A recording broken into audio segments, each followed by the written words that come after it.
सलाम आदाब। मैं सैयद अहमद। अक्सर हम अतराफ़ में देखते हैं, ख़ासकर शाम के वक्त चौराहों पे, होटलों में, रेस्टोरेंट में, कॉर्नर्स में बहुत सारे लोग गुफ्तगू करते रहते हैं, मीटिंगें चलती रहती हैं। ये रात देर तक के बैठने वाले लोग होते हैं। पहले तो रात देर तक बैठने वाले लोगों के साथ शामिल नहीं होना चाहिए। ये जो मीटिंगें होती हैं, ये कौवा मीटिंग है। काय काय करते रहते हैं और बाद में टाय टाय फिश होता है। इनसे भी राब्ता ज़रूरी है, इसमें भी अपने लोग होते हैं, दोस्त अहबाब होते हैं।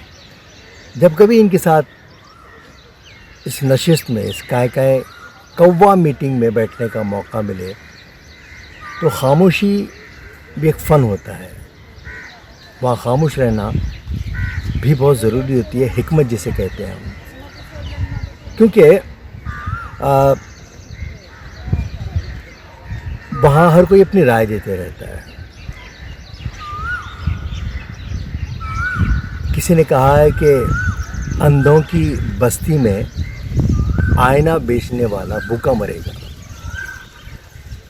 अपना इल्म, अपनी अक्लमंदी, अपनी खूबियाँ, अपनी सलाहियतें, अपना तजुर्बा संभाल कर रखिएगा। हर कोई आपका कदरदान नहीं होता। बात समझेंगे नहीं, आपका तमाशा बना देंगे।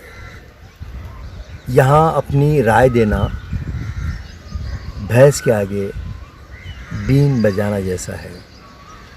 अपने आप को संभाल कर खर्च कीजिए।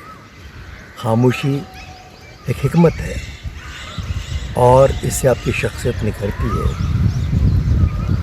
एक लिसनर बनिए, बहुत सारा तजुर्बा मिलेगा, गौर फिक्र करने का अंदाज़ मिलेगा। यहाँ से भी हमें बहुत कुछ सीखने को मिलता है। लोगों की ज़हानत का पता चलता है, माहौल का पता चलता है। जो समझना चाहता है वक्त मिलने पर ज़रूर समझाइए। जो समझना नहीं चाहता अपने लफ्ज़ों की हिफाजत कीजिए।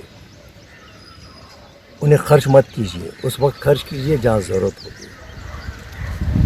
इसी को कहते हैं शख्सियत साज़ी। अपनी शख्सियत को संवारना।